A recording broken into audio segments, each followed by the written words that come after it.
सालेग्राम नामक एक गांव था जहां कुमति नाम की निहायत ही कठोर, स्वार्थी और लालची औरत रहती थी। उसकी बहू सुमति एक दयालु और नेक औरत थी। कुमति उसे रात दिन परेशान किया करती थी। अरे सुमति, हाँ जल्दी जल्दी चला, सिर्फ ये कपड़े धोने में ही सारा दिन बर्बाद कर देगी क्या?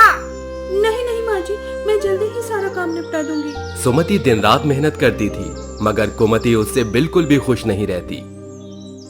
तू निहायत ही कामचोर और सुस्त औरत है। अब ये बचा हुआ सारा काम की तेरी अम्मा करेगी। सुमति जल्दी जल्दी पोंछा लगाते हुए, माँ जी, मैं जल्दी ही सारा काम खत्म कर दूंगी। सुन, मैं कुछ काम से बगल के गांव में जा रही हूँ, जल्दी खाना बना लेना, वापस आते ही मैं खाना खाऊंगी। जी माँ जी। और हाँ, खाना बर्बाद करना बंद करो। जी माँ जी, मैं ध्यान रखूंगी। सुमति खाना बनाने लगी। सुमति मन ही मन सोचने लगी, उन्हें खुश रखने के लिए मैं क्या करूँ? सारा दिन तो मेहनत करती हूँ। तभी किसी ने दरवाजा खटखटाया। ओह, वो जल्दी ही घर आ गई। मुझे जल्दी से दरवाजा खोलना चाहिए। सुमति ने जल्दी से दरवाजा खोला तो देखा दरवाजे पर कुछ साधु खड़े थे। उनमें से एक साधु ने कहा, ईश्वर तुम्हें सुखी रखे मेरी बच्ची। तुम इतनी थकी हुई और परेशान क्यों लग रही हो? हमें भूख लगी है, हमें चावल और दूध खिला दो, तुम्हारी सारी मनोकामनाएं पूर्ण होंगी। सुमति ने साधु की ओर देखा, उनके चेहरे पर मुस्कान और तेज था। सुमति ने सोचा, मुझे इन गुरुजी की बात माननी चाहिए। मेरे माता पिता ने भी यही सिखाया है कि साधु हमेशा सच बोलते हैं। सुमति ने फिर सोचा, साधुओं को खिलाना अन्न की बर्बादी नहीं बल्कि धर्म होता है। मुझे इनके लिए खाना बनाना चाहिए। सुमति ने कहा, आप लोग यहाँ बैठिए, मैं आप सबके लिए खाना बनाती हूँ। ठीक है, हम इंतजार करते हैं।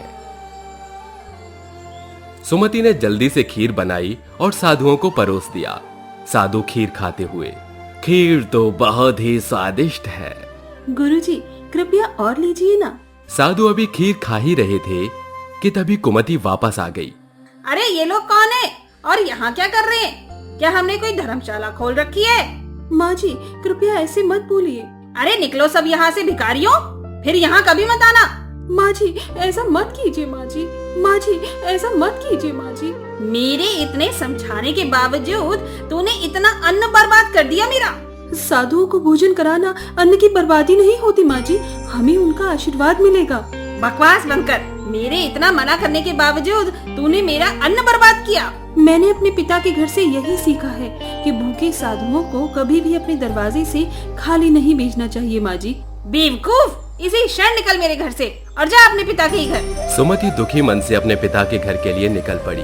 रास्ते में एक घना जंगल पड़ता था। उसी क्षण बारिश शुरू हो गई। मुझे इस इमली के पेड़ के नीचे आश्रय लेना चाहिए। सुमति एक बहुत बड़े इमली के पेड़ के नीचे खड़ी थी, मगर बारिश इतनी तेज थी कि सुमति फिर भी भीग रही थी। अचानक सुमति को पेड़ के तने में एक बहुत बड़ा छेद दिखाई दिया। भीगने से बचने के लिए मुझे उस छेद में आश्रय लेना चाहिए। सुमति उस पेड़ पर चढ़ गई और तने के छेद में घुस गई। उस पेड़ पर दो राक्षसी रहती थीं।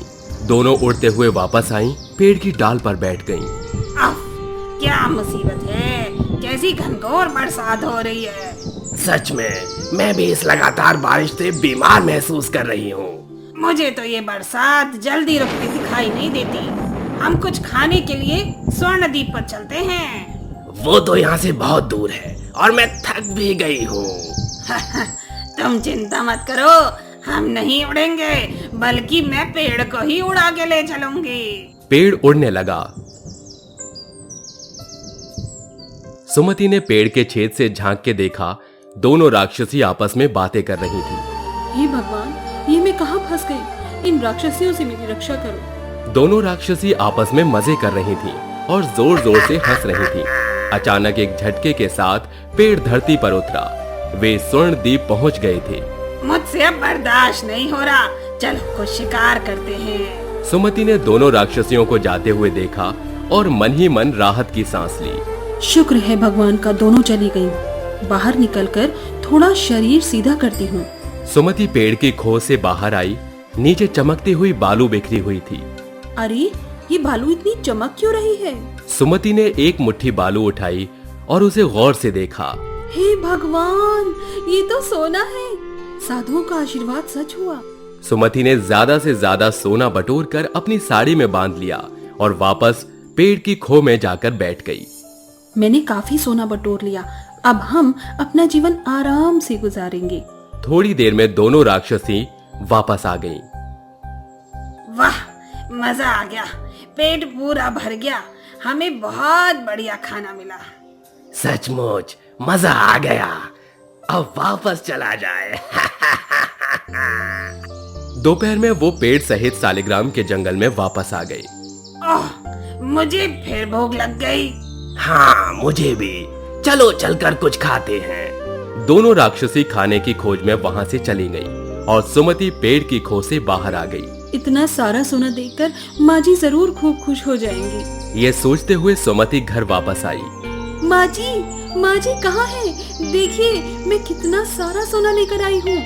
कुमति खुशी और आश्चर्य से, अरे मूड मगज, तुझे ये सोना कहाँ से मिल गया? सुमति ने अपनी सास को सारी घटना कह सुनाई। मूर्ख, बस इतना सा सोना, और क्यों नहीं लाई? माँ जी, इतना सोना खुशी खुशी जीने के लिए काफी है। नहीं, मुझे और चाहिए। आज मैं उस पेड़ पर छुप के खुद स्वर्ण दीप जाऊंगी और बैग भर के सोना लाऊंगी। माँ जी, हमारे पास काफी सोना है।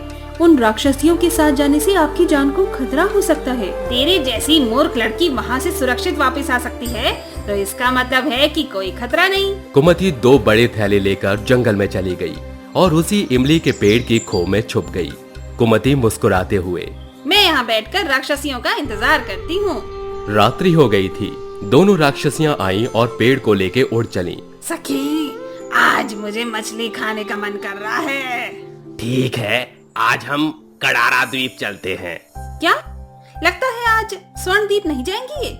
कुमति जोर से चिल्लाते हुए, अरे मूर्खों, सीधे स्वर्ण द्वीप चलो।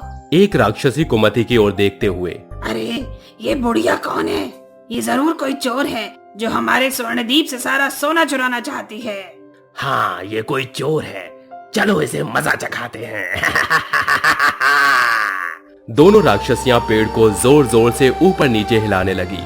कुमति पेड़ के खो से जमीन पर गिर गई और तुरंत मर गई।